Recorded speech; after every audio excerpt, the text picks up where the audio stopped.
Curious Lloyd. I can understand artists being willing to die for their art. If Alfred Hitchcock wants to throw live birds at your face, or Sergio Leone tells you to put your head next to a train track, you can at least rest assured that your death will be studied by film nerds centuries from now. So here are 5 famous actors who almost died so that you could have something to half pay attention to on Netflix when you're bored.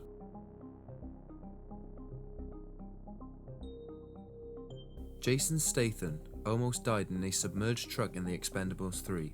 Jason Statham is known for playing tough guys in movies, but from what I can gather, the man is actually much more of a real-life punk-stomping badass than just about any of his peers in the over-the-top action movie business. He's also the Expendables 3 cast member who was closest to death during the shooting of that movie, which is ironic considering he's one of the youngest ones there, at the tender age of 48. I'm talking about the time when behind the wheel of a 3-ton truck with faulty brakes plunged off the set into the Black Sea. The vehicle was then impaled on something in the water, leading the crew to believe that they had just witnessed a death. However, as Sylvester Stallone calmly filmed the entire event on his cell phone, presumably considering what he was going to do with 1/17 of the royalties his co-star would never get to spend, Statham was able to quickly extract himself from the vehicle, and thanks to his professional level driving ability, he was also able to make his way to the surface and survive the calamity that Stallone admitted would have killed a normal man. Reports claim that Statham's drop into the treacherous drink was at 60 foot, which doesn't really seem to be the case when looking at the footage, but let's not quibble over details.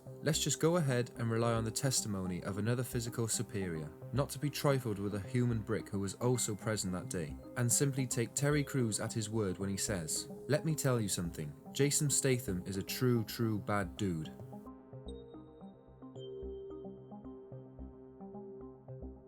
Isla Fisher nearly drowned in a tank in Now You See Me.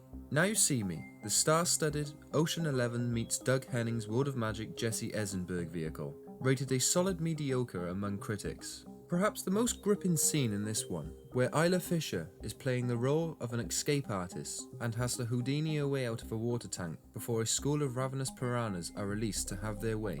When things appear to go wrong during the escape, Fisher looks downright terrified, mainly because she was actually drowning.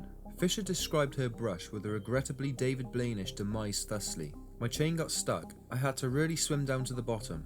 I couldn't get up. Everyone thought I was acting fabulously. I was actually drowning. No one realised I was actually struggling."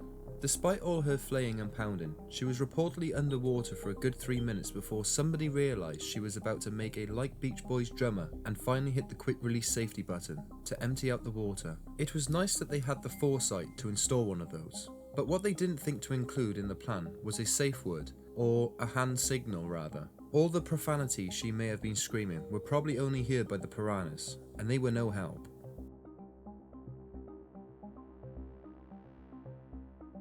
Halle Berry choked on a fruit during a Die Another Day sex scene, and Pierce Brosnan was too naked to help.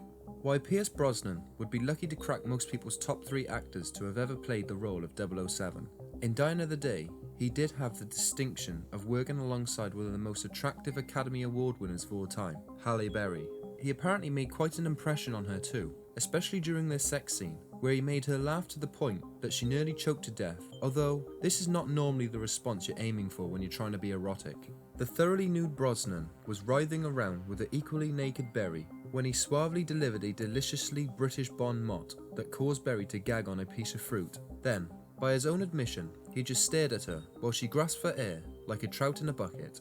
It's not that Brosnan didn't react at all. He did actually slap her on the back, but he was hesitant to perform the Heimlich maneuver because they were both naked. Or, to put it in another way, James Bond didn't try to save a sexy lady's life because he was too embarrassed. That has to be the lowest Bond moment since Roger Moore went undercover as a clown. That version of the account came from Brosnan himself, who added how lucky he was when Berry finally spewed out the offending fig on her own. "I was certainly in no position to give the Heimlich to Berry at that moment," he said, because of the potential errand of a bonery backstabbing. "But then, I did find some information on Berry in another interview, claiming that he did indeed give her the dry hump of her life. So, who are we to believe here?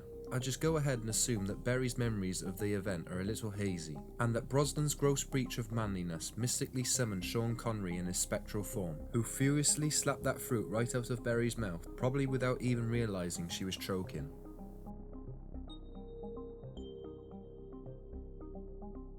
Bob Denver was nearly mauled by a lion whilst filming Gilligan's Island. As bad as things ever get on Gilligan's Island, you know that at the close of every episode, everyone will wind up safe from all the volcanoes and Harlem Globetrotter infestations that are constantly putting their lives at risk. The actual making of the said episode was a different story. However, and I'm not talking about the on-set fisticuffs, about who was next in line to look through the peephole of Dawn Wells' dressing room.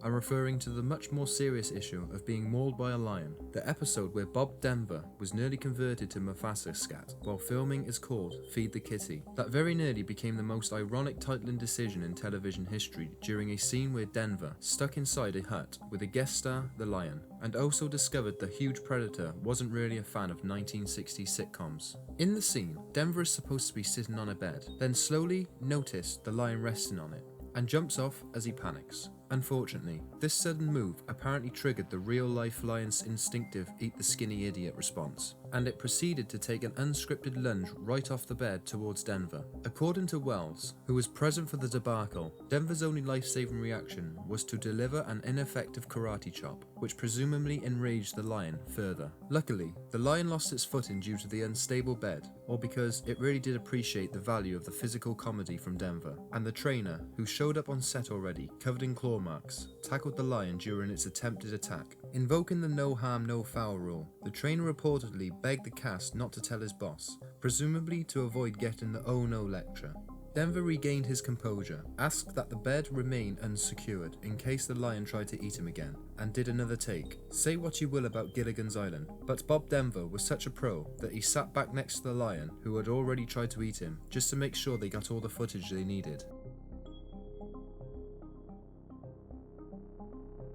Burt Ward was constantly battered on the set of the Batman TV show. If you had to guess which of the many on-screen Batman productions was fought with the most physical peril for the actors involved, you'll probably say it was the gritty Christopher Nolan trilogy, or maybe the George Clooney version. What would likely come last on this video would be the silly 1960s version, the one that is so dumb it borders on genius and features a less than fit Adam West as Batman and a Burt Ward as Robin. But according to the interviews with Ward, he was lucky to have made it through the experience without ending up permanently crippled. First off, the stuntman the studio hired to do all the dangerous vehicular stuff looked nothing like the actor, so instead of simply getting another, presumably a less swarthy looking boy wonder stand-in, they went with the more expedient option of making Ward get into the car himself during the careening Batmobile sequence. Ward began to see a few flaws in the plan, when during a sharp turn, his door flew open and knocked a huge lamp over, and hit a guy sitting right by the camera, and knocked him over and the camera.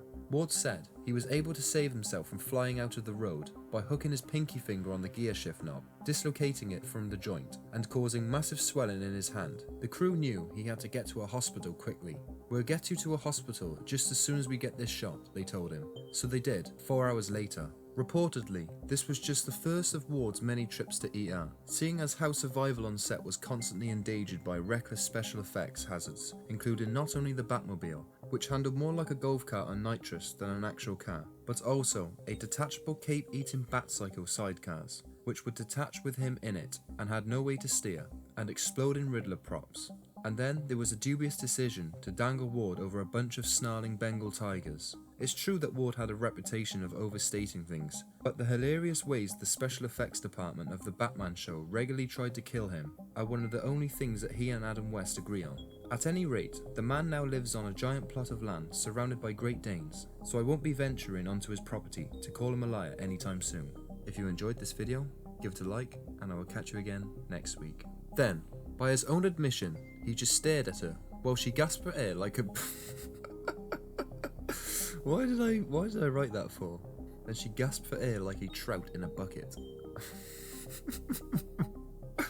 I actually need to get a life with some of the stuff I come up with. I have problems.